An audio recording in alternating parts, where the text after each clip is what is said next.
નમસ્કાર. ધોરણ 10 સામાજિક વિજ્ઞાન પ્રકરણ 18 ભારતીય અર્થવ્યવસ્થાની મુખ્ય સમસ્યાઓ ગરીબી અને બેરોજગારી. હવે આઝાદી પ્રાપ્ત થયા પછીના સમયમાં તમે જુઓ કે કેટલીક જે સિદ્ધિઓ હાંસલ કરી પણ કેટલીક એની સામે કેટલીક ગંભીર સમસ્યાઓનો પણ આપણે સામનો કરી રહ્યા, જેમ કે વસ્તી વધારો છે, બેરોજગારી છે, ત્યાર પછી આતંકવાદ, બીજું કાળું નાણું, ભ્રષ્ટાચાર, આ ભાવધારો, આ બધી સમસ્યાઓ સામે આપણે સામનો કરી રહ્યા છીએ. એમાં આપણે જોવાનું છે કે ગરીબી અને બેરોજગારી આ બંને વિશે ખાસ જોવાનું છે. પહેલાં તો કંઈ ગરીબી કોને કહીશું, ગરીબીની વ્યાખ્યા શું? તો ગરીબીની વ્યાખ્યા એ છે કે માનવીને પોતાની જરૂરિયાત જેમ કે રોટી, કપડાં અને મકાન કે રહેઠાણ, ખોરાક અને બીજું કે કપડાં, એની સાથે સાથે શિક્ષણ અને આરોગ્ય, આ સુવિધાઓથી વંચિત હોય, એટલે કે આ સુવિધાઓ તેમને મળતી ન હોય તો એને ગરીબ તરીકે ઓળખવામાં આવે છે. એની વ્યાખ્યા છે. એટલે લગભગ સમાજનો મોટો વર્ગ કે તેની જીવનની મૂળભૂત જરૂરિયાતો મેં કહ્યું એ પ્રમાણે કે રોટી, કપડાં અને મકાન જેવી વસ્તુઓથી વંચિત રહેતો હોય એને આપણે ગરીબ તરીકે ઓળખીએ છીએ. હવે પ્રશ્ન કે ગરીબીની રેખા નીચે જીવતા લોકોનો અર્થ શું છે? તો કે 2 ટંક એટલે કે 2 ટાઈમ ભોજન ન મળતું હોય, બીજું કે ગંદા વસવાટોમાં રહેતા હોય, ગીચ વસવાટ, સ્લમ ક્વાર્ટર્સમાં રહેતા હોય, તેમને પૂરતા પ્રમાણમાં ખોરાક કે ન મળતો હોય અને એના કારણે કે પોષણ ન મળે, બરાબર. બીજું કે શારીરિક રીતે તેઓ અશક્ત હોય તેમજ નિરક્ષર હોય, જે અભણ હોય, અનેક નાના મોટા રોગોથી પીડાતા હોય, જે બાળકોને ભણવાની ઉંમરે કે એ બાળકોને મજૂરી કરવી પડતી હોય છે. કેમ કે એવા જે બાળકો તમે જુઓ કે ઘરમાં કુટુંબમાં સંખ્યા વધારે હોય, કુટુંબનું કદ મોટું હોય, હવે એની જવાબદારી કુટુંબના જે વડાની હોય કે એના બાળકોને પોતાની રોજગારી ન મળે પણ એને કે ભરણ પોષણ કરવાનું કે ખોરાક 2 ટાઈમ એની જે ખોરાક કે કપડાં એ બધી વસ્તુઓ ન મળતી હોવાને કારણે શું કરશે, એના બાળકોને ભણાવવાની જગ્યાએ કે લોકોને મજૂરી કરવા મોકલતા હોય છે. એટલે આ બાળકોને કે જે લોકોને ભણવાની ઉંમર છે એ બાળકો કે કામ કરતા હોય છે. બીજું કે આવા જ બાળકો એને પૂરતા પ્રમાણમાં પોષણ ન મળતું હોય, ખોરાક પૂરતો ન મળતો હોય, એટલે પોષણ તો મળી જ ના શકે, એટલે એના કારણે કે મૃત્યુનું પ્રમાણ પણ વધારે જોવા મળતું હોય છે. એટલે આ લોકો ગરીબી રેખા નીચે લોકો જીવન જીવતા હોય છે. હવે ગુજરાતમાં ગરીબી રેખા નીચે જીવતા લોકોનું પ્રમાણ 14.07%, એટલે કે 67.89 લાખ લોકો ગરીબી રેખા નીચે જીવે છે, બરાબર. એક વાક્યનો પ્રશ્ન છે. હવે કે ગરીબીનું માપન કેવી રીતે કાઢવું, કે ગરીબને સરકાર કેટલીક યોજનાઓ બહાર પાડેલી છે અને કેટલાક લાભો મળતા હોય છે, તો કયા લોકોને લાભ મળવા જોઈએ, તો એનું માપન કેવી રીતે કાઢવું જોઈએ? તો અહીં 2 રીતે છે. ગરીબી રેખા નીચે જીવતી વ્યક્તિઓની સંખ્યા જાણવા 2 રીત છે. એક કે કોઈ એક કુટુંબ દ્વારા જુદી જુદી વસ્તુઓ પર કરવામાં આવેલ ખર્ચને આધારે, અને બીજી છે કે કુટુંબ દ્વારા મેળવેલ આવક. આમ 2 રીતે એનું માપ કાઢવામાં આવતું હોય છે. હવે જો આ હેતુલક્ષી પ્રશ્ન છે, નિરપેક્ષ ગરીબ કોને કહેવાય, સાપેક્ષ અથવા તો સંકલ્પના આવે, બરાબર, અથવા તો કે પારિભાષિક શબ્દો આવે, ગમે તે રીતે આ બંને પ્રશ્નો પૂછાય. તો નિરપેક્ષ ગરીબ કોને કહીશું? તો જે વ્યક્તિનું ખર્ચ કે આવક તેનાથી ઓછી હોય તો તે ગરીબી રેખા હેઠળ હોય છે, જેને નિરપેક્ષ ગરીબ તરીકે ઓળખવામાં આવે છે. કોઈ પણ વર્ષ દરમિયાન કોઈ વ્યક્તિને પોતાનું અસ્તિત્વ ટકાવી રાખવા માટે પોતાની ન્યૂનતમ પાયાની જરૂરિયાતો માટે પ્રવર્તમાન બજારમાં જે ભાવો છે એ ભાવોનો ખર્ચ કરવો પડે. એટલે આ લોકો લઘુત્તમ ખર્ચ કરવા માટે સમર્થ ન હોય એ નિરપેક્ષ ગરીબ તરીકે પણ ઓળખવામાં આવતા. બીજો પ્રશ્ન, સાપેક્ષ ગરીબ કોને કહીશું? તો એમાં શું છે કે જે લોકોને ઓછી આવક મળતી હોય, બરાબર, કે ઓછી આવક મેળવનારની ઓછી ખરીદી હોવાથી, એટલે કે ખરીદ શક્તિ ઓછી હોય એટલે કે બીજા લોકો અન્ય કરતા લોકો ઓછી વપરાશની ચીજ વસ્તુઓ ખરીદી શકે, બરાબર.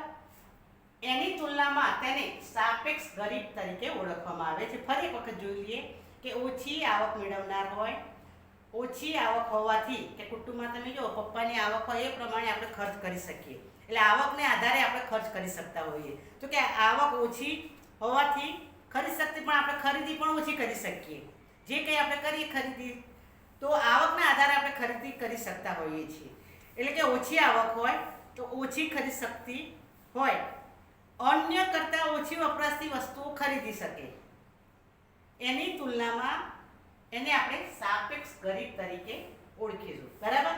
હવે ભારતમાં ગરીબી રેખા નીચે, તો કે ભારતમાં કે જ્યારે જોઈએ કે આયોજન પંચના અહેવાલ પ્રમાણે 1993 અને 94માં જોઈએ તો ભાવ સપાટીમાં ગામડામાં માથાદીઠ આવક 328. જો પ્રશ્ન આવે ધ્યાન આપો કે 1993 અને 94માં ભાવ સપાટીના આધારે ગ્રામ્ય વિસ્તારની માથાદીઠ આવક કેટલી, તો 328. શહેરમાં કેટલી છે? 454. એટલે કે વ્યક્તિ દીઠ, દરેક વ્યક્તિ દીઠ માસિક આવકનું ધોરણ નક્કી કરવામાં આવ્યું હતું.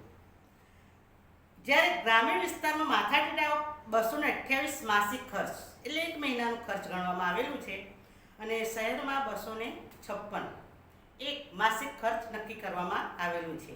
એટલે કે ગ્રામ્ય વિસ્તારમાં નિર્ધારિત આવકનું પ્રમાણ કેમ નીચું રાખવામાં આવ્યું? જો પ્રશ્ન આવે કે ગામડામાં કેમ કે આવકનું પ્રમાણ નીચું રાખવામાં આવ્યું. શહેરી અને ગ્રામ્ય વિસ્તારોમાં સરખી વપરાશી ચીજ વસ્તુના ભાવોમાં શહેરોમાં ગ્રામીણ વિસ્તારોની તુલના વધુ હોય છે.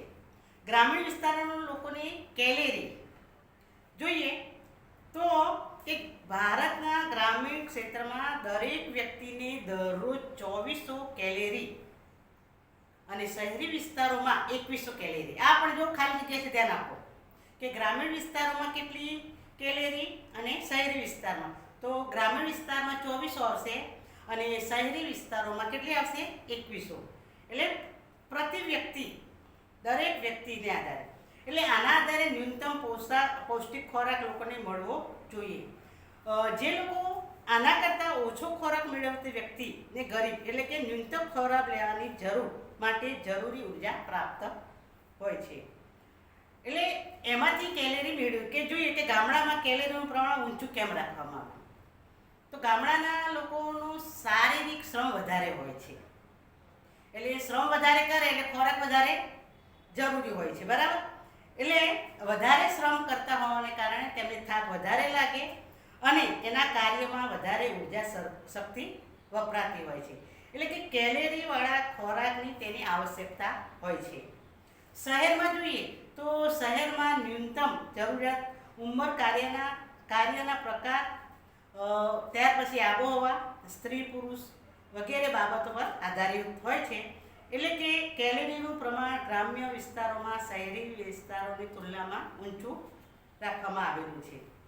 ભારતમાં ગરીબી રેખાની છે, તો ભારતમાં 2003માં, જો આ એક વાક્યનો પ્રશ્ન અથવા ખાલી જગ્યા છે ધ્યાન રાખજો, ખાલી જગ્યા છે કે ભારતમાં 2003માં કે કુલ વસ્તીના અંદાજે કેટલા કરોડ લોકો ગરીબ હતા? તો 28 કરોડ લોકો ગરીબ હતા. ક્યારે?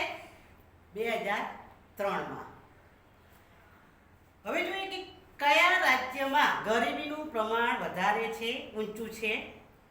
તો 1999-2000માં જોઈએ તો ગરીબીનું સૌથી ઊંચું પ્રમાણ 47.15% ઓડિશામાં જણાવ્યું હતું. ગરીબીનું ઊંચું પ્રમાણ ઓડિશામાં. ત્યાર પછી બિહારનો નંબર આવે બીજો, પછી બીજા અન્ય રાજ્યો છે ઉત્તર પ્રદેશ, મધ્યપ્રદેશ, સિક્કિમ, અસમ, અરુણાચલ પ્રદેશ. આ બધા રાજ્યોનો ક્રમ આપતો હોય છે. ભારતમાં કુલ ગરીબો પૈકી પોણા ભાગના ગરીબો અસમ, બિહાર, મધ્યપ્રદેશ, રાજસ્થાન, ઉત્તર પ્રદેશ અને ઓડિશામાં જોવા મળતા હોય છે. હવે ઓછું જો આ વધારે કયા રાજ્યોમાં તો ને ઓછું કયા રાજ્યોમાં? તો ઓછું કયા રાજ્યોમાં છે? તો જમ્મુ કાશ્મીર, કેરળ, ગોવા, દિલ્હી, આંધ્રપ્રદેશ, ગુજરાત, મહારાષ્ટ્ર જેવા રાજ્યોમાં ગરીબાઈનું પ્રમાણ ઓછું જોવા મળે છે. એમાં પંજાબ, હરિયાણા, ગુજરાત જેવા રાજ્યોમાં કૃષિના વિકાસમાં અને કેરળ માં માનવ સંસાધન વિકાસના કાર્યક્રમમાં અને આંધ્રપ્રદેશમાં જોઈએ તો અનાજના વિતરણની વ્યવસ્થામાં વિકાસ કે કયા કયા રાજ્યોમાં વિકાસ થયો છે, તો એ પ્રમાણે દર્શાવવામાં આવેલું છે કે પંજાબ, હરિયાણા, ગુજરાત એ ખેતીના ક્ષેત્રે છે, કેરળ છે માનવ સંસાધનના વિકાસમાં, અને આંધ્રપ્રદેશ જે છે અનાજના જાહેર વિતરણ વ્યવસ્થામાં વિકાસ સાધ્યો છે. હવે ગ્રામીણ ગરીબ, ગામડામાં ગરીબ લોકો, તો કે ગામડામાં કેટલાક લોકો જમીન વિહોણા એટલે કે જમીન વગર, અથવા તો કેટલાક લોકોને ઓછી જમીન હોય, ખેત મજૂરો, ગૃહ ઉદ્યોગો, ગ્રામ ઉદ્યોગના કારીગરો, નાના શ્રીમંત ખેડૂતો, ભિખારીઓ, આ લોકોને અલ્પ એટલે કે ઓછું વેતન મેળવનારાઓ, કામ ચલાઉ કારીગરો, તો દરિયા કિનારે વસનારા જે છે અથવા તો કે પહાડી વિસ્તારોમાં વસનારા લોકો જે છે, તો આ લોકો ખેતીના સિવાયના સમયમાં અલ્પ વિકલ્પ એટલે કે અન્ય વિકલ્પના અભાવે આ લોકોને બેરોજગાર રહેવું પડતું હોય છે. ખેતીમાં પણ ખેતીના બીજો સમય એ પ્રમાણે એમને રોજગારી મળી શકતી નથી, બરાબર. એટલે આના કારણે ગામડામાં મુખ્ય આધાર ખેતી પર આધાર હોય છે, પણ ખેતી સિવાયનો સમય હોય એમને તે બેકાર બેસી રહેવું પડતું હોય છે. એટલે આના કારણે ગરીબી રેખા નીચે એ લોકો જીવન જીવતા હોય ગામડાના લોકો. શહેરોમાં તમે જુઓ તો શહેરોમાં અનેક કામદારો જેમ કે મજદૂર, બેરોજગાર, દૈનિક શ્રમિક, ઘર નોકર, રિક્ષા ચલાવનાર, ચાની નાસ્તાની લારીઓ છે, દુકાન, હોટલ, ગેરેજમાં કામ કરનાર, આ બધા મજૂર વર્ગના લોકોનો સમાવેશ થાય છે. એટલે ન્યૂનતમ અને પાયાની જરૂરિયાતોને અભાવે શહેરોમાં તો ગમે તે નાનું મોટું કામ મળી જ રહેતું હોય છે. એટલે આના કારણે ગામડામાં અને શહેરોમાં તફાવત જોવા મળતો હોય છે. હવે પ્રશ્ન છે ગરીબીના કારણો. આ તમારે પરીક્ષામાં અવારનવાર પૂછાય છે અને 3 અથવા 4 માર્કનો પ્રશ્ન છે. ટૂંક નોંધ આવે અથવા તો સવિસ્તાર સમજાવો. ગરીબીના કારણો છે લગભગ 7 કે 8 કારણો છે. અહીં 7 કારણો દર્શાવવામાં આવેલા છે. તો પહેલું છે કે ગરીબીના કારણોમાં પહેલું છે ખામી ભરેલું આયોજન. આઝાદી પ્રાપ્ત પછીના સમયમાં જોઈએ તો ભારે ઉદ્યોગોના વિકાસ પર વિશેષ જોર અપાય એટલે કે એને વધારે મહત્ત્વ આપવામાં આવેલું છે, અને એના કારણે ખેતી ઉદ્યોગ, નાના ઉદ્યોગો, હસ્તકલા, હુન્નર ઉદ્યોગો, આ ઉપેક્ષા સિવાય શિક્ષણ, સ્વાસ્થ્ય, તાલીમ તરફ દુર્લભ સેવાઓ ગામડાઓ કરતાં શહેરોમાં સગવડમાં વધારો થયો છે. એટલે આના કારણે કે પ્રાથમિક જરૂરિયાતોમાં તરફ બેદરકારી રાખવામાં આવેલી છે.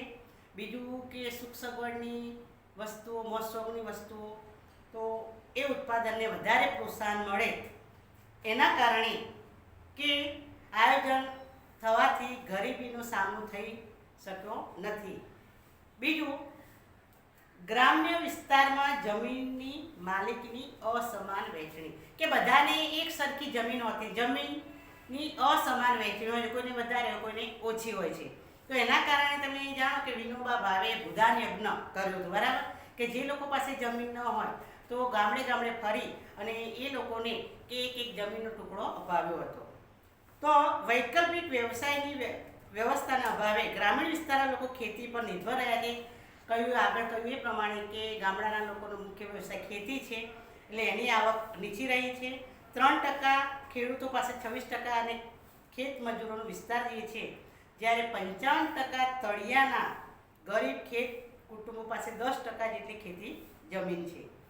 આજે તમે જુઓ કે જમીનની અસમાનતાની વહેંચણી, તો કે શ્રીમંત ખેડૂતો, બીજું કે પૂરતા પ્રમાણમાં સાધનો નથી, ટેકનોલોજીનો પૂરતા પ્રમાણમાં એટલે કે ઉપયોગ થઈ શકે અભાવ છે, નાના ખેડૂતો, પૂરા સમયની રોજગારીના અભાવને કારણે કે આ ગરીબીનું પ્રમાણ વધારે જોવા મળતું હોય છે.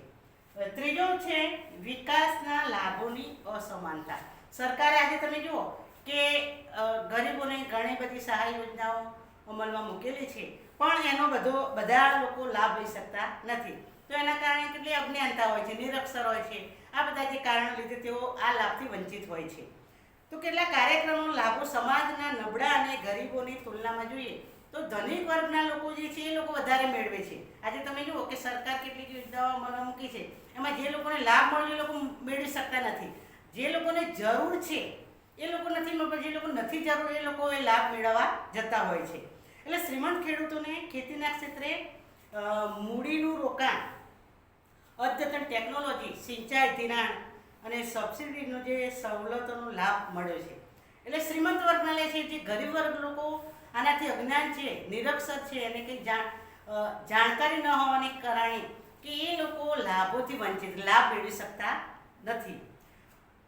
શહેરમાં ઉદ્યોગોમાં થયેલી આવક વૃદ્ધિના લાભ મોટે ભાગે મુઠ્ઠીભર ઉદ્યોગપતિને મળ્યો, કે ઉદ્યોગો જે મૂડીપતિઓ છે, ઉદ્યોગો છે, એ લોકો આ લાભ મેળવવા લાગ્યા છે. એટલે કે ધનિક વર્ગ વધારે ધનિક વર્ગ બનતો જાય છે અને ગરીબ વર્ગ વધારે ગરીબ બનતો જાય છે. એટલે ગરીબીમાં ઘટાડો થઈ શક્યો નથી. વિશ્વ બેંકે 2005ના વિકાસનો અહેવાલ પ્રમાણે કે દેશની ટોચની 20% વસ્તીની રાષ્ટ્રીય આવકમાં 37.5% જેટલો હિસ્સો મળ્યો અને તળિયામાં 20% વસ્તીને ફાળે ગયો છે. પછી છે જમીન સુધારણાના અમલનો અભાવ. ચોથું છે કે આજે તમે જુઓ કે જમીન સુધારણાના કાયદાનો ઉદ્દેશ જમીનની ફરીથી વહેંચણી કરવાનો હતો, કે જમીનની ફરીથી લોકોને વહેંચણી કરે, પણ એનો અમલ મોટે ભાગે થઈ શક્યો નહીં. એટલે એના લીધે ગરીબ ખેડૂતોનો ઉદ્ધાર થઈ શક્યો નહીં, એનો વિકાસ થઈ શક્યો નહીં. એટલે ગામડાઓમાં ગરીબ ખેડૂતો, જમીન વગરના ખેડૂતોને જમીન ફાળવણી કરવાનો પાસે ન તો પૂરતી જમીન છે, ન તો ખેતીના સાધનો, કે એમની પાસે ન તો ઓજારો છે. એટલે આના કારણે એ રોજગારી મેળવી શકતા નથી. એટલે પૂરતી આવક ઊભી થવાને કારણે કે ગરીબીમાં ઘટાડો થઈ શક્યો નહીં. પાંચમું છે સામાજિક કારણો, કે ગરીબીને કારણે કેટલાક સમાજમાં તમે જુઓ કે સામાજિક કારણો કેટલાક નિરક્ષર છે, અભણ છે. બીજું સંગઠનનો અભાવ છે. ત્રીજું કારણ કુટુંબનું કદ મોટું છે. સામાજિક પછાતપણા. ભારતમાં મોટાભાગના ગરીબો નિરક્ષર છે. તો એના લાભાર્થે કરવામાં આવેલા કાયદા, કે એને જે લાભ મળવા જોઈએ કેટલા કાર્યક્રમો અમલમાં મૂકેલા છે, તો એ કાર્યક્રમોનો તે લોકોને જાણકારી નથી, અભાવ છે. એટલે એ લોકો લાભ મેળવી શકતા નથી.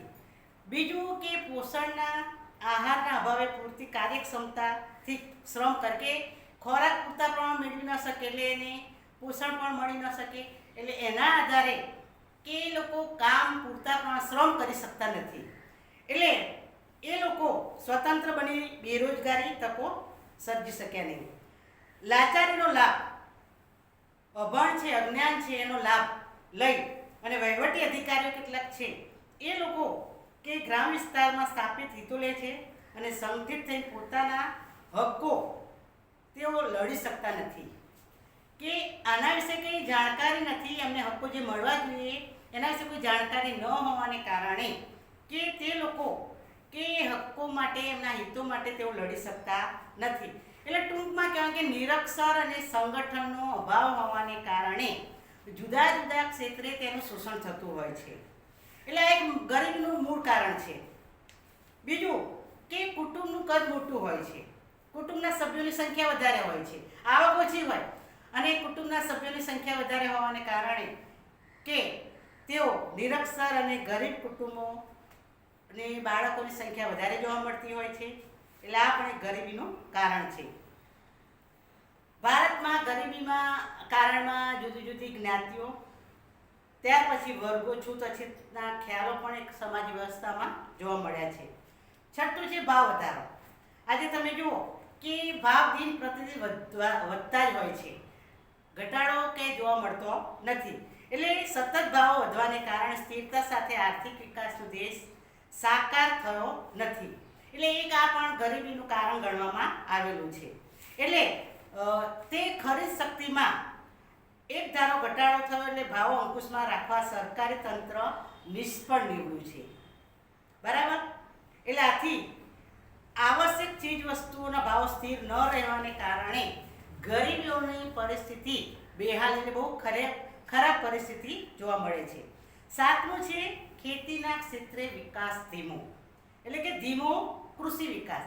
એટલે ખેતીના ક્ષેત્રે વિકાસ ધીમો, કે આજે તમે જો કે સિંચાઈની અપૂરતી સગવડોને કારણે, ત્યાર પછી ખેતી વિકાસના ખાતર, પાણીની અપૂરતી સગવડોને કારણે ખેતીનો વિકાસ ધીમો રહ્યો છે, મંદ. એટલે ધીમો રહેતો હોવાને કારણે જે લોકો ખેતી પર નિર્ભર છે તો એ લોકોની આવકમાં કંઈ વધારો થઈ શક્યો નથી. આ એના બધા કારણો છે. પરીક્ષામાં મેં કહ્યું કે 7 કારણો તમારે 3 કે 4 માર્કનો પ્રશ્ન આવે તો આ પ્રમાણે તમારે તૈયાર કરવાનો. બીજો પણ અગત્યનો પ્રશ્ન છે કે ગરીબીની વ્યૂહરચના, કે આઝાદી પ્રાપ્ત થયા પછી ગરીબી નિવારણ માટે કયા કયા પ્રયત્નો કરવામાં આવેલા છે. તો પહેલું કે આયોજનના મોટા અને ભારે ઉદ્યોગોને પ્રોત્સાહન આપવાને કારણે આજે હરિયાળી ક્રાંતિ થઈ છે. અને હરિયાળી ક્રાંતિને કારણે દેશમાં બેરોજગારી અને આવકની તકમાં વધારો થશે. એની સાથે સાથે આર્થિક વિકાસ ઝડપથી થઈ શકે એવો સરકારને વિશ્વાસ હતો. પણ અહીં શું જોવા મળ્યું કે ધનિક વર્ગના લોકો આ લાભો પહોંચાડવાને કારણે અન્ય વર્ગોને ખાસ કરીને ગરીબો સુધી ધીમે ધીમે લાભો વિસ્તરશે, એવી ગરીબોની અવ્યવસ્થામાં ફેર પડશે એવી આશા હતી. પણ આ આશા નિષ્ફળ નીવડી. બરાબર.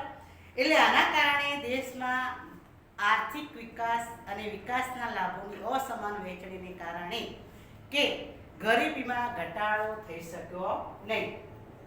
જમીનદારી નાબૂદ ગણોત્યાગ, કે જમીન છીનવાઈ ન જાય એ માટે ગણોદ્ધારો કાર્યક્રમ અમલમાં મૂકવામાં આવ્યો હતો. કે જમીન માલિકી હકની પ્રાપ્તિ અંગે કેટલીક જોગવાઈઓ, જમીન ટોચ મર્યાદાનો ધારો, ફાજર પડતર જમીન જે પડી નકામી પડેલી છે તો એવી જમીન, આગળ મેં કહ્યું કે ભૂમિહીન, કે જે લોકોને જમીન નથી તો એવા ખેડૂતોને જમીનની વહેંચણી, ખેડ હકની સલામતી, જમીન હકનું સીમાંકન, જમીન સુધારાના ઉપાયો સરકારે હાથ ધરી ગ્રામીણ વિસ્તારમાં આવકની અસમાનતાનું પ્રમાણ નીચું લાવવા માટે પણ પ્રયત્નો કર્યા છે. સરકારે ખેતી પર કેટલાક ઉદ્યોગો જેમ કે ડેરી ઉદ્યોગ, પશુપાલન, નાની મોટી સિંચાઈ યોજનાઓ, ગૃહ ઉદ્યોગો, લઘુ ઉદ્યોગો વગેરે એને પ્રોત્સાહન આપ્યું છે. જ્યાં યંત્રોનો ઉપયોગ ઓછો થતો હતો ત્યાં તેને કારણે રોજગારી તકો વધે એ માટે સરકારે પણ કેટલાક ઉત્પાદન ઉદ્યોગોને પ્રોત્સાહિત કરવામાં આવ્યા હતા. પણ આ ઉદ્યોગોને પૂરતું કાયદાથી અનામત રાખવામાં આવેલું છે. સરકારની અસમાન વહેંચણી કરવા માટે કેટલાક ઉપાયો હાથ ધર્યા. એટલે ધનિક વર્ગ અને ગરીબો વચ્ચે અંતર ઘટી શકે એટલે ધનિક વર્ગ અને મધ્યમ વર્ગ પર કરવેરા લાદવામાં આવે. કે જે લોકો ધનિક વર્ગના લોકો જે છે મહોત્સવની પાછળ, વૈભવી વિલાસી પાછળ લોકો પૈસા ખર્ચી નાખતા હોય છે તો શું કરવામાં આવ્યું, સરકારે આ લોકો ઉપર વધારે કરવેરા નાખવામાં આવ્યા. ધનિક વર્ગ દ્વારા ઉપયોગમાં લેવાતી મેં કહ્યું મહોત્સવની ભોગવિલાસી ચીજ વસ્તુઓ પાછળ ઉત્પાદનને પ્રાધાન્ય ન મળે, એને મહત્વ ન મળે એટલે સરકારે એના પર ઊંચા કરવેરા નાખવામાં આવ્યા હતા. હવે પ્રશ્ન છે કે ગરીબી નિવારણ કાર્યક્રમો. તો કયા કયા કાર્યક્રમો હાથ ધર્યા છે? તો 2 પ્રકાર છે, એક સ્વરોજગારના કાર્યક્રમો અને બીજું છે વેતનયુક્ત રોજગારીના કાર્યક્રમો. તો સ્વરોજગારમાં કયા આવશે? તો સુવર્ણ જયંતિ ગ્રામ સ્વરોજગાર યોજના અને સુવર્ણ જયંતિ શહેર રોજગાર યોજના. હવે સ્વરોજગારી કાર્યક્રમમાં શું કહ્યું છે કે આ કાર્યક્રમો હેઠળ વ્યક્તિએ સીધી રોજગારી મળતી નથી, પણ વ્યક્તિ ભવિષ્યમાં રોજગારી પ્રાપ્ત કરી શકે એ માટે એને તાલીમ આપવામાં આવતી હોય છે. ગામડામાં વસનારા યુવકો છે એ યુવકોને રોજગારી માટે સાધનોની પૂર્તિ, બાળ અને મહિલા કાર્યક્રમો, ગ્રામ સંકલ્પ વિકાસ જેવા કાર્યક્રમો ગામડામાં ગ્રામ કક્ષાએ અમલમાં મૂકવામાં આવેલા છે. તો જોઈએ સુવર્ણ જયંતિ ગ્રામ સ્વરોજગાર યોજના 2 માર્કના પ્રશ્નોમાં આવી શકે. બરાબર.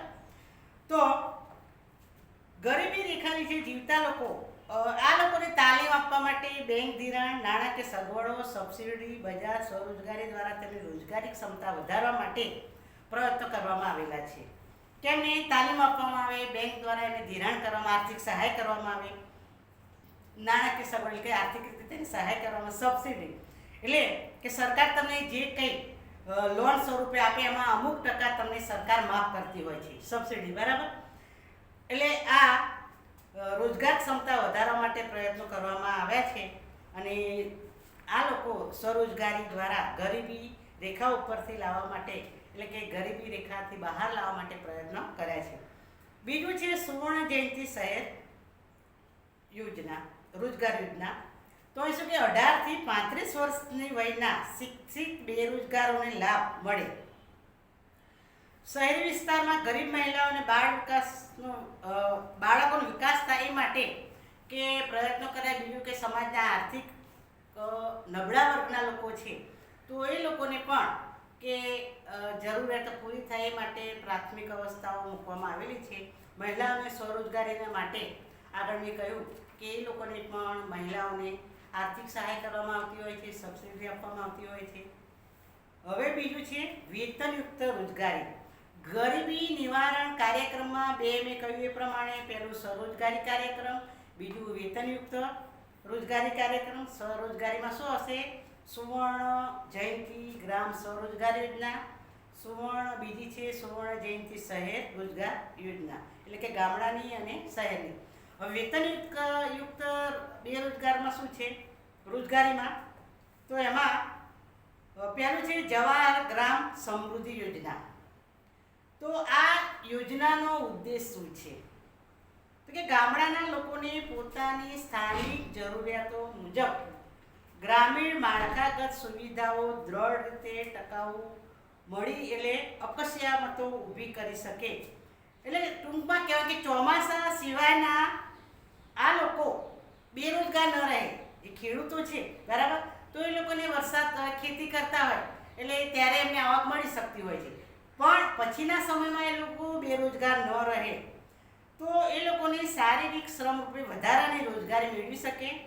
જેમ કે ભૂમિ સંરક્ષણ કરવું, વન સંપત્તિ, નાની ખેતી યોજનાઓ, કૂવાઓને રિચાર્જ કરવા, ગામડાના રસ્તાઓ, દવાખાનાઓ, શાળાઓ, પંચાયત ઘર, સિંચાઈ, ચેક ડેમ બાંધવા. આના આધારે કે આ લોકો રોજગારી મેળવી શકતા હોય છે.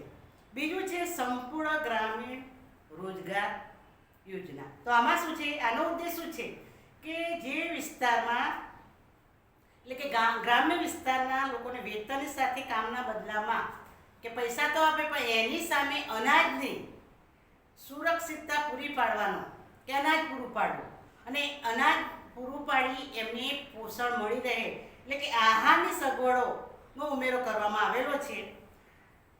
દુષ્કાળના સમય કે આ યોજના દુષ્કાળ પ્રતિરોધક કાર્યો, વનીકરણ, પશુ સારવાર કેન્દ્રો, જળ સ્ત્રોતો જેવા વિકાસના કાર્યક્રમો અમલમાં મૂકવામાં આવ્યા છે. એટલે એના કારણે કે આ લોકોને રોજગારી મળી શકે.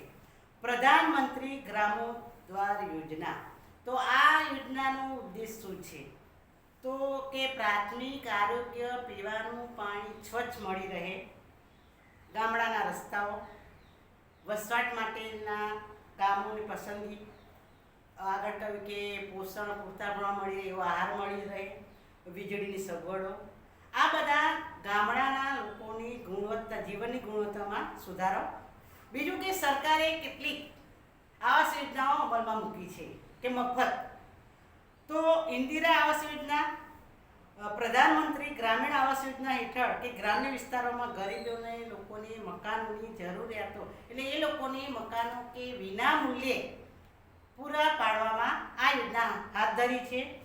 જેમ કે વાલ્મીકી આંબેડકર આવાસ યોજના. શહેરી વિસ્તારમાં રહેતા ગરીબોને કાચા મકાનને બદલે આજે તમે જુઓ કે અનેક યોજનાઓ મૂકી છે કે જ્યાં જ્યાં ઝૂંપડા છે એ ઝૂંપડાઓ પાડી અને એ લોકોને મકાનો પાકા બાંધવામાં આવેલા, એટલે એ લોકોને આ યોજના પૂરી પાડી છે. અંત્યોદય યોજના. તો ગરીબી રેખા નીચે જીવતા કે અનાજનું વિતરણ કરવામાં આવે કે ઓછા ભાવે લોકોને ચોખા ઘઉં મળી રહે એ માટે કે રાહત દરે આ લોકોને અનાજ મળી રહે એ વ્યવસ્થા કરવામાં આવેલી છે.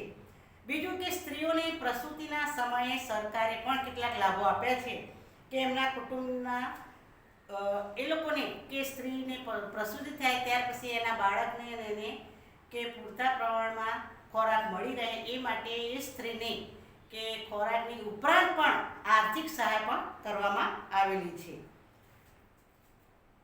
કુટુંબમાં અવસાન પામનારા, એટલે કે કમાવનારા અને અવસાન પછી આશ્રિતોને સહાય પણ કે કુટુંબમાં કોઈ કમાવનાર નિરાધાર છે, હવે એનો પતિ મૃત્યુ પામ્યો છે, હવે એક જ બાઈ છે, બરાબર, કોઈ એનો આધાર જ નથી, તો એના માટે પણ સરકારે એને પેન્શન યોજના અમલમાં મૂકેલી છે.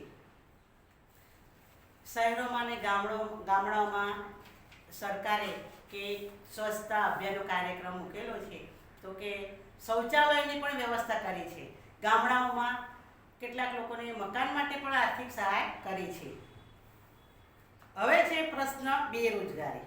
આ આખો આપણો ટોપિક શું હતો? ગરીબી. એના કારણો કયા કયા છે? ભારતમાં ગરીબી, પછી સાપેક્ષ ગરીબી, આ બધા અગત્યના પ્રશ્નો છે. હવે બેરોજગારી. તો બેરોજગારી પણ એક ગંભીર સમસ્યા છે કે આજે તમે જુઓ કે શિક્ષિત વર્ગ વધારે છે છતાં પણ લોકોને બેરોજગાર રહેવું પડતું હોય છે ભારતમાં.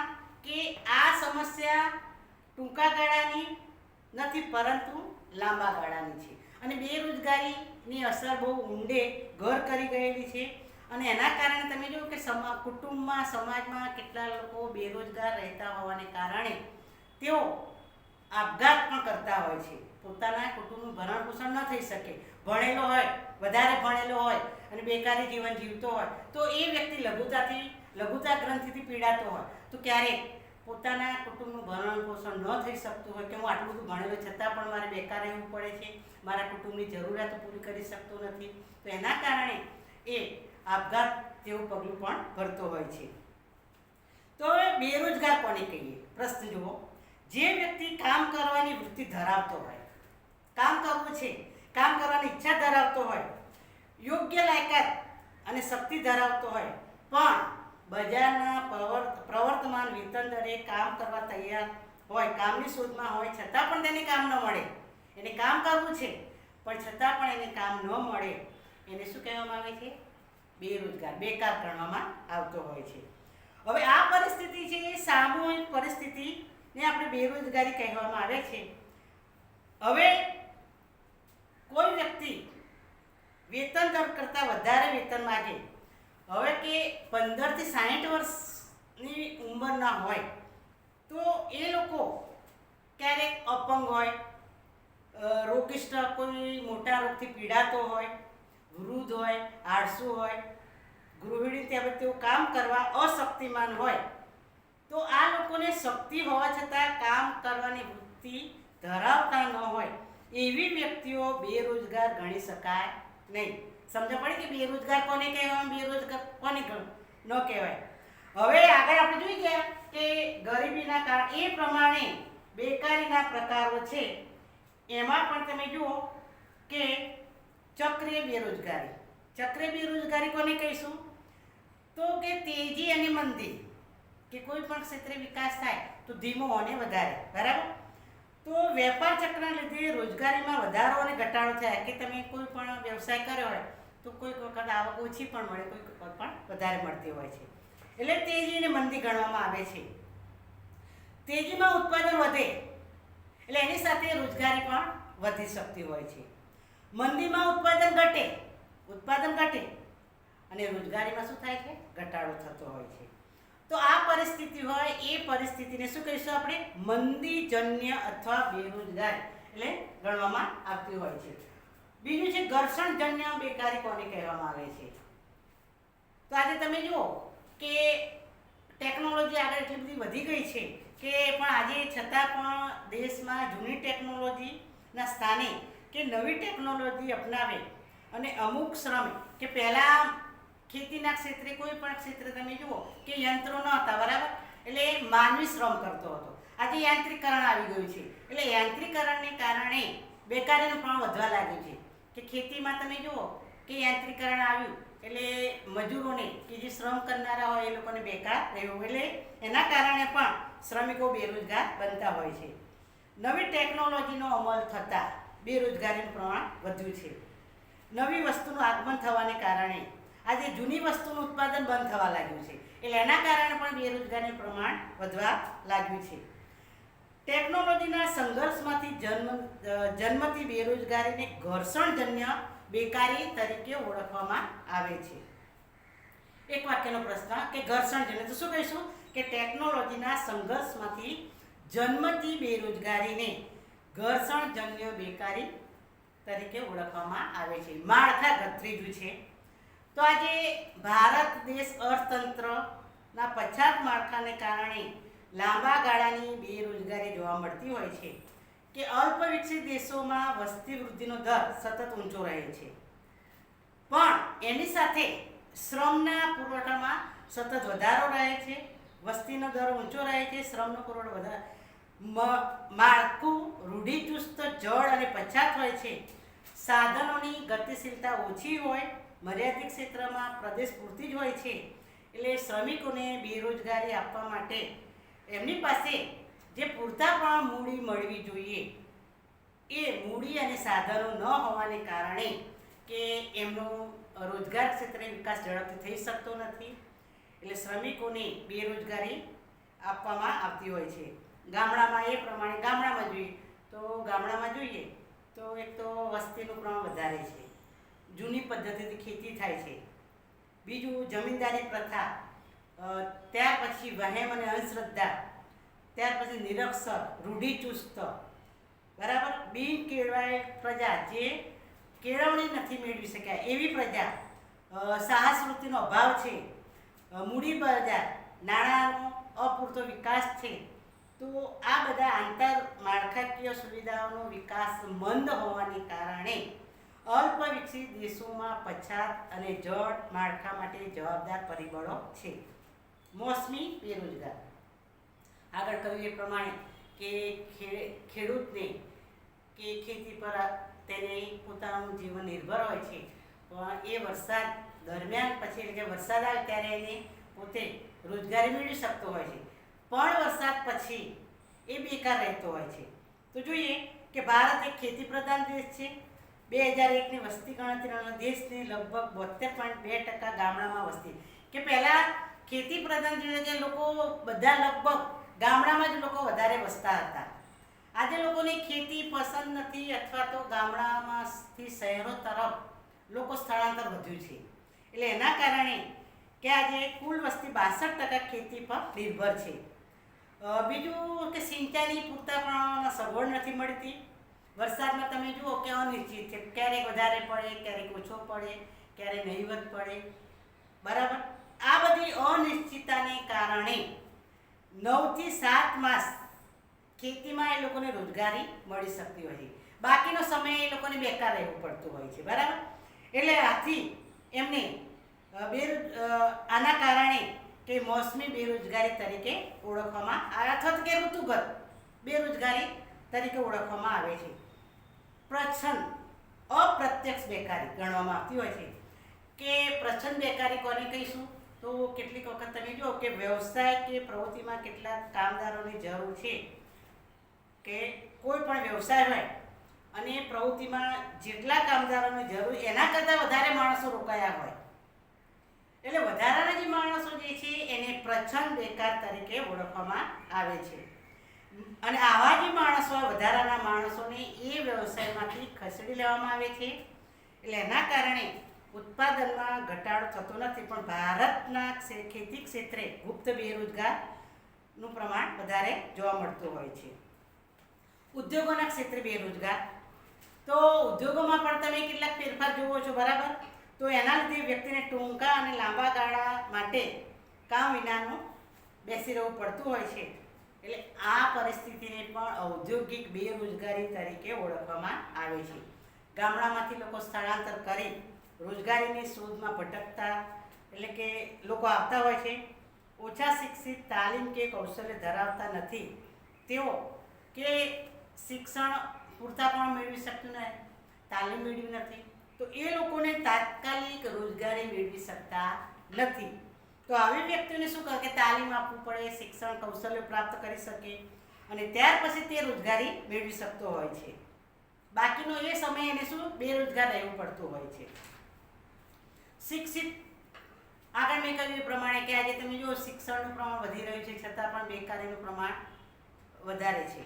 એટલે કે શિક્ષિત, ઓછામાં ઓછું જો વ્યક્તિએ માધ્યમિક શિક્ષણ મેળવ્યું હોય તેને શિક્ષિત બેરોજગાર તરીકે ઓળખવામાં આવતો હોય છે. શિક્ષિત બેરોજગારીના કારણો ધીમા અને આર્થિક વિકાસ, પુસ્તકીય કૌશલ્ય વિનાનું જ્ઞાન, ખામીયુક્ત શિક્ષણયુક્ત કેટલાક લોકો કે અમે આટલું બધું ભણેલા છતાં પણ અમને આવી નોકરી કે ટેબલ અને ખુરશીનો મોહ હોય છે, એટલે એ લોકો પણ બેકાર રહેતા હોય છે. તો કેટલાક લોકોની એવા શ્રમ પ્રત્યે સૂગ ચડતી હોય છે કે સારું ભણેલા કે હું આવી નોકરી કરું કે બરાબર, તો આના કારણે પણ એ બેકાર રહેતો હોય છે. ટેકનિકલી શિક્ષણની સુવિધાનો અભાવ અને ભૌગોલિક વ્યવસાય ઓછી માનવ શક્તિનું ખામીયુક્ત આયોજનને કારણે કે શિક્ષણની તકો વધી છે અને એની સામે બેરોજગારીની તકો પણ વધી છે. ભારતમાં બેરોજગારીનું પ્રમાણ તો ભારતમાં જોઈએ તો 1951માં દેશમાં કુલ બેરોજગારીનું પ્રમાણ લગભગ 33 લાખ હતું. જો પ્રશ્ન છે અને 1992માં બેરોજગારીનું પ્રમાણ 230 લાખ અંદાજ કરવામાં આવ્યો હતો. એટલે રોજગાર વિનિમય કચેરીમાં આ એક વાક્યનો પ્રશ્ન ખાલી જગ્યા છે. તો રોજગાર વિનિમય કચેરીમાં સપ્ટેમ્બર 2004 સુધીમાં 4.08 કરોડ બેરોજગારી નોંધાયા હતા અને એમાં 70% શિક્ષિત હતા, બરાબર. 10 થી ઉપર ભણેલા 26% સ્ત્રીઓ જે રોજગારીની શોધમાં હતી. Reserve bank of India bulletin મુજબ ભારતમાં 2005ની સાલમાં લગભગ આ પણ પ્રશ્ન છે તો 2005ની સાલમાં લગભગ 420 લાખ લોકો નોકરીની શોધમાં ભટકતા હતા. એટલે એક બેકારીની નોંધ. તમે ગ્રેજ્યુએટ થયા પછી કે જિલ્લે સરકારી કચેરીઓ નોંધણી કે આપણે ગ્રેજ્યુએટ થઈ ગયા પછી ત્યાં આપણે રોજગાર વિનિમય કચેરીમાં નામ નોંધાવો, બરાબર. એટલે તમારું નસીબ જાગે તો ક્યાંક તમને ક્યાંક ઓર્ડર આપે, નોકરી તમને બોલાવે. એટલે ગ્રેજ્યુએટ થયા પછી ખાસ તમારે આ રોજગાર વિનિમયમાં તમારે ત્યાં નામ નોંધાવવું જરૂરી છે. તો તમને ભવિષ્યમાં આસારે ગમે ત્યારે તમને નસીબ જાગી શકે. ગુજરાતમાં 2002 અને 2003માં 12 લાખ બેરોજગારીનો અંદાજ કાઢવામાં આવ્યો હતો અને એમાં 68% શિક્ષિત બેકારો હતા. જો 68%. હવે વસ્તી વધારો અને બેરોજગારી. આજે તમે જુઓ કે વસ્તી દિન પ્રતિ વધી રહી છે તો એની સામે બેકારી પણ વધવા લાગી રહ્યું છે. જન્મદરની સરખામણીમાં મૃત્યુ દર ઘટ્યો છે. આજે અવનવા સંશોધનો, અવનવી દવાઓ શોધાઈ છે એટલે એના કારણે મૃત્યુ દરનું પ્રમાણ ઘટ્યું છે. સરકારે 108ની વ્યવસ્થા કરી છે, બરાબર. તો જે માણસ 5 વર્ષ વહેલા મૃત્યુ પામે 5 વર્ષ વધારે જીવી શકે. એટલે મૃત્યુદરનું પ્રમાણ ઘટ્યું છે, જન્મદરનું પ્રમાણ વધ્યું છે. એટલે એના કારણે વસ્તી ઝડપથી વધી રહી છે. બીજું, પરિણામે શ્રમનો પુરવઠો વધ્યો છે. ભારતમાં દર વર્ષે વસ્તીમાં ચોખ્ખો ઉમેરો કેટલો થાય છે? 190 લાખનો અને શ્રમ પુરવઠામાં 70 લાખ લોકો ઉમેરાતા હોય છે. એટલે આ ગાળામાં રોજગારીના તકોનું વિસ્તરણ આ વધતા શ્રમ દળને સમાવવા માટે અપૂરતું નીવડ્યું છે. એટલે ટૂંકમાં કે વસ્તી ઝડપથી વધી રહી છે પણ આર્થિક વિકાસના મંદને કારણે લોકોને રોજગારીની તકો મળવી જોઈએ એ મળી શકી નથી. હવે કહ્યું છે કે જ્યારે વસ્તી વધારો વાર્ષિક લગભગ 1.3% જોવા મળે કે શ્રમની અછત છે ત્યાં મૂડી પદ્ધતિ તરફ ઝોકના કારણે યંત્રોનો ઉપયોગ વધતા આગળ કહ્યું એ પ્રમાણે કે આજે અવનવા યંત્ર જે માનવીનું સ્થાન યંત્રોએ લીધું છે એટલે એના કારણે બેરોજગારીનું પ્રમાણ વધ્યું છે. હવે છે બેરોજગારી ઘટાડવા માટે કયા કયા ઉપાયો હાથ ધરવામાં આવેલા છે. તો પહેલાં તો આગળ કે બેરોજગારી સમસ્યા એક આયોજનની એક સૌથી નબળી કડી ગણવામાં આવેલી છે. ઝડપી આર્થિક વિકાસમાં બેરોજગારીનો સામનો આગામી વર્ષમાં આર્થિક વિકાસ 7%થી 8% હતો. એટલે એટલો લક્ષ્યાંક હાંસલ કરવાનો જોઈએ પણ જાહેર ક્ષેત્રમાં અને ખાનગી ક્ષેત્ર અને મૂડી રોકાણનો ઊંચો દર રાખવો એટલે કે અર્થતંત્રના જુદા જુદા ભાગોના પ્રદેશો વચ્ચે રોજગારી વધી શકે એ માટે કે 2002 અને 7 દરમિયાન કુલ રાષ્ટ્રીય પેદાશ જે જીડીપી એનું આખું નામ છે ગ્રોસ ડોમેસ્ટિક પ્રોડક્ટ, બરાબર. તો એનો વાર્ષિક 8%નો લક્ષ્યાંક નક્કી કરવામાં આવેલો છે.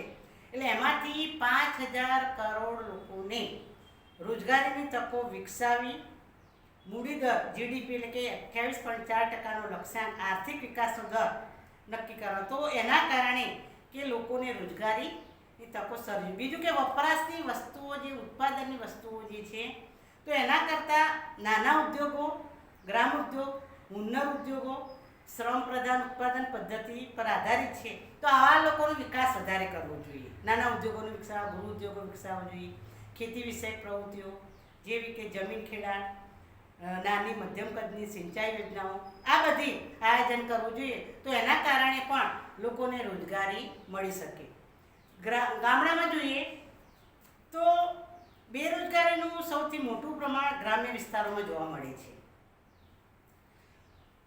ઘનિષ્ઠ કાર્યક્રમો, કેટલાક કાર્યક્રમો હાથ ધરવામાં આવ્યા છે. જમીન સુધારાના કાર્યક્રમો, જમીન ટોચ મર્યાદાના કાર્યક્રમો, ફાજલ આગળ એ પણ આવ્યું કે જે પડતર જમીન છે, ભૂમિહીન છે, જમીન નથી એવા લોકોને, ગરીબ વર્ગના ખેડૂતો છે એ લોકોને ખેતીના ક્ષેત્રે સહાય પૂરી પાડવી જોઈએ. એ લોકોને જમીન આપવી જોઈએ. તો એ નાના મોટા એટલે કે શાકભાજી, ફળ વગેરે ખેતી કરી શકે તો એમાંથી પણ તે રોજગારી મેળવી શકતા હોય છે. પશુપાલન, ડેરી ઉદ્યોગો, મત્સ્ય ઉદ્યોગો પણ વિકસાવવો જોઈએ. ગ્રામીણ વિસ્તારમાં રોજગારીના ઉપાયો કે ગરીબી ઘટાડાના ઉપાયોમાં ગરીબીને નિર્મૂળ કે નાબૂદ કરવા માટે કાર્યક્રમો હાથ ધરવામાં આવેલા છે. તો એના કારણે પણ લોકોને રોજગારી તકોનું સર્જન થઈ શકે છે. જેમ કે સુવર્ણ જયંતિ, ગ્રામ સ્વરોજગાર યોજના, મહિલા બાળ વિકાસ કાર્યક્રમો, પ્રધાન આગળ આવી ગયું એ પ્રમાણે કે આ લોકોને આ કાર્યક્રમો હાથ ધરી તો એમાંથી પણ એ લોકો રોજગારી મેળવી શકતું હોય છે. સભ્યને તમે જુઓ કે દરેક ગરીબ કુટુંબમાંથી કામ કરી શકે એવા એક સભ્યને વર્ષમાં ઓછામાં ઓછા 100 દિવસ રોજગારી પૂરી પાડવાનો અથવા તો કે કામના બદલામાં અનાજ તેમજ રોકડ વેતન આપી અને આ લોકોને રોજગારી પૂરી પાડવી જોઈએ. કૌશલ્ય વિકસાવવા માટે પણ ઉત્પાદન ટેકનોલોજીનો ફેરફાર થયો હોવાને કારણે કે આજે શ્રમિકોની માંગમાં વધારો થયો છે. તાલીમ, શિક્ષણ દ્વારા કુશળતા વધારો, શ્રમિકની કાર્યક્ષમતાને કારણે પણ રોજગારી મેળવી શકતા હોય છે. કામદારને બજારની માંગની પરિસ્થિતિ અનુસાર વ્યવસાય કાર્યક્રમો, ટેકનિકલ શિક્ષણ, તાલીમ આપવાનો, સતત એ લોકોને કામ મળી રહે એ માટે આશ્વાસન આપવું જોઈએ. નાના મોટા કોઈ પણ તેમને વ્યવસાયમાં, કામમાં જોડાઈ શકે એ માટે પ્રયત્નો કરે અને એમાંથી પણ બેરોજગારી ટાળી શકાતી હોય છે. ભારત સરકારે તાલીમ માટે પ્રશિક્ષણ દ્વારા કૌશલ્ય વિકસી શકે એ માટે ઔદ્યોગિક વિકાસ માટે શ્રમિકોને સમજણ અને ઉત્સાહમાં વધારો થઈ શકે તો એ માટે જો આપણે પ્રશ્ન આવ્યો કે કેન્દ્રીય શ્રમિક શિક્ષા બોર્ડની સ્થાપના ક્યારે કરવામાં આવી તો 1958માં કરવામાં આવી હતી. અને બીજો પ્રશ્ન એની સાથે સાથે દેશમાં આજે કે લગભગ 4300 આઈટીઆઈ કામગીરી કરી રહી છે. એટલે કે તાલીમ, ઔદ્યોગિક ક્ષેત્રે તાલીમ કેન્દ્ર શરૂ કરવામાં આવેલા છે અને એના લીધે પણ એ લોકોને રોજગારી મળી શકે. શ્રમના ક્ષેત્રે જોઈએ તો રોજગારીના નવા ક્ષેત્રમાં આજે ઇન્ફોર્મેશન ટેકનોલોજી દ્વારા કેટલાક જુદા જુદા કોર્સ દ્વારા પોતે પોતાનો વ્યવસાય સ્વતંત્ર રીતે કરી શકે. ઘણા બધા કોર્સો જે છે તાલીમ આપે, અભ્યાસક્રમ જેમ કે spinning, weaving, turning, plumbing, radio TV, computer, ઘણા બધા આ કોર્સ તમે તાલીમ મેળવી અને એમાંથી તમે નાના મોટા વ્યવસાય શરૂ કરી અને એમાંથી પણ તમને રોજગારી મળી શકતી હોય છે. વસ્તી વૃદ્ધિ, બેરોજગાર ઘટાડો. વસ્તીને નિયંત્રણ કરવું જરૂરી છે. કૂદકે ને ભૂસકે વસ્તી વધી રહી છે તો એના માટે પણ વસ્તી વધારાને નિયંત્રણ લેવા માટે કેટલાક કાર્યક્રમો હાથ ધરવા જોઈએ, જેમ કે કુટુંબ નિયોજન કાર્યક્રમો, અને એના દ્વારા વસ્તીનું પ્રમાણ ઘટી શકે તો પણ આ સમસ્યા હલ થઈ શકે. ઉદ્યોગો માટે તો કે રોજગારીની નવી તકો સર્જવા માટે, વેપાર ઉદ્યોગો શરૂ કરવા માટે મૂડીરોકાણ ઉપરાંત કુશળતા અને સંગઠિત શક્તિ જરૂરી છે. મૂડીથી વધારે રોજગારી તકો ઊભી કરવાની શક્યતા રહેલી છે. એટલે ઓછું વ્યાજ, સરકાર તેને આર્થિક સહાય કરે, ઓછા વ્યાજે નાણાંની સહાય કરે અને તે નાના મોટા જે ઉદ્યોગો વિકસાવી શકતો હોય છે. રોજગાર વિનિમય કેન્દ્ર તો રોજગારીની શોધમાં ભટકતી વ્યક્તિ કામદારને કામ આપવા માટે માલિકો વચ્ચે કડી તરીકે કાર્ય કરે છે. કામની શોધમાં શિક્ષિત બેરોજગારો લાયકાત અનુભવ કોઈ પણ કાર્ય કરવું હોય તો લાયકાત પણ માગતા હોય છે, અનુભવ પણ માગતા હોય છે. તો એ જરૂરી છે. તો એના કારણે પણ તમને રોજગારી મળી શકતું હોય છે, માર્ગદર્શન પણ મળતું હોય છે. પ્રશ્ન છેલ્લો છે વિશ્વ શ્રમ બજાર. આ પણ ટૂંકમાં છે. વિશ્વ એટલે કે વિશ્વના જે દેશો સાથે શ્રમિકોની આદાન પ્રદાનની પ્રક્રિયા થતી હોય છે. આપણા દેશમાંથી બીજા દેશમાં આજે તમે જુઓ ઘણા લોકો વ્યવસાય માટે જતા હોય છે, કેટલાક લોકો વિદ્યાર્થીઓ અભ્યાસ માટે જતા હોય છે. એટલે કે આદાન પ્રદાનની પ્રક્રિયા. તો કે વિશ્વ શ્રમ બજાર કોને કહીશું? તો જુઓ, વિશ્વના દેશો પોતાના શ્રમિકોને મજૂરો આપણે કહીએ એને આદાન પ્રદાનની પ્રક્રિયા કરે એને વિશ્વ શ્રમ બજાર તરીકે ઓળખવામાં આવતું હોય છે. આંતરરાષ્ટ્રીય ક્ષેત્રે તમને 9માં પણ મેં સમજાવ્યું કે આંતરિક અને આંતરરાષ્ટ્રીય કોને કહેવામાં, બરાબર? તો આંતરરાષ્ટ્રીય ક્ષેત્રે કક્ષાએ શ્રમિકોને એક દેશમાંથી બીજા એટલે આંતરરાષ્ટ્રીય એક દેશમાંથી બીજા અને આંતરિક એટલે એક રાજ્યમાંથી બીજા રાજ્યમાં. તો એ લોકો રોજગાર મેળવવા માટે સ્થળાંતર થતા હોય છે, વેપાર કરવા માટે, મેં કહ્યું એ પ્રમાણે ઉચ્ચ શિક્ષણ મેળવવા માટે, શ્રમની આંતરરાષ્ટ્રીય ગતિશીલતા, આજે ઉચ્ચ ટેકનોલોજી જ્ઞાન મેળવવા માટે, વિદેશમાં જવાનું વલણ પ્રમાણમાં હમણાં વધારે લોકો આકર્ષાયા છે કે આપણા દેશમાંથી બધા વિદેશમાં વધારે આકર્ષવા લાગ્યા છે. આપણું બુદ્ધિધન વિદેશમાં જવા લાગ્યું છે. આપણા બધા વિદ્યાર્થીઓ પોતે ઉચ્ચ શિક્ષણ મેળવવા માટે વિદેશમાં જવા લાગ્યા છે. કૌશલ્ય પ્રાપ્તિ અર્થે વધારે સુવિધા, વધારે એના કરતાં વધારે આવક મળે એ માટે પણ વિદેશમાં લોકો જતા હોય છે. ધંધા માટે પણ જતા હોય છે, નોકરીની શોધ માટે જતા હોય છે. આંતરરાષ્ટ્રીય સ્તરે બુદ્ધિધનનું સ્થળાંતર, બુદ્ધિશાળી અને પ્રતિભાશાળી વ્યક્તિઓ તાલીમ પામે, કુશળ સુસજ્જ કારીગરો અન્ય દેશમાં સ્થળાંતર થવાથી સ્થાયી થવાના વધતા વલણને કારણે કે આપણા દેશની પ્રતિભાશક્તિ ધરાવતી ટેકનિકલ જ્ઞાન સંપન્ન વૈજ્ઞાનિક માનસ ધરાવતી પ્રતિભાઓની ખોટ વર્તવા લાગી છે, વિદેશમાં જવા લાગ્યા છે. એટલે એના કારણે દેશના સર્વાંગીણ વિકાસ પર એટલે એના લીધે આપણા દેશના વિકાસ પર વિપરીત અસર પડતી હોય છે. વિદેશમાં ગયેલા શ્રમિકોના માધ્યમ વડે દેશમાં વિદેશી ચલણ સ્વરૂપે આવક રૂપે વધારે ધન આવે છે. વિદેશી કમાણી આપણા દેશમાં આવવાથી વિદેશી ચલણ અને હુંડિયામણ પણ મળી રહેતું હોય છે. એટલે આમ વિશ્વ બજારની આ ટૂંક પરીક્ષામાં આવવાનો પૂછાશે, ધ્યાન રાખજો. અહીંયા આપણો અભ્યાસક્રમ પાઠ પૂરો થઈ ગયો છે. નોટમાં તમારે સ્વાધ્યાય લખી કાઢવાનો, બે કયા અગત્યના પ્રશ્નો, ગરીબીના કારણો, એની બેકારીના કારણો, એના ઉપાયો કયા છે, આ બધાને વિશ્વ શ્રમ બજાર, બરાબર? આ 3-4 પ્રશ્ન ખાસ અગત્યના છે. આભાર. બંધ કરી એમ કરી દો.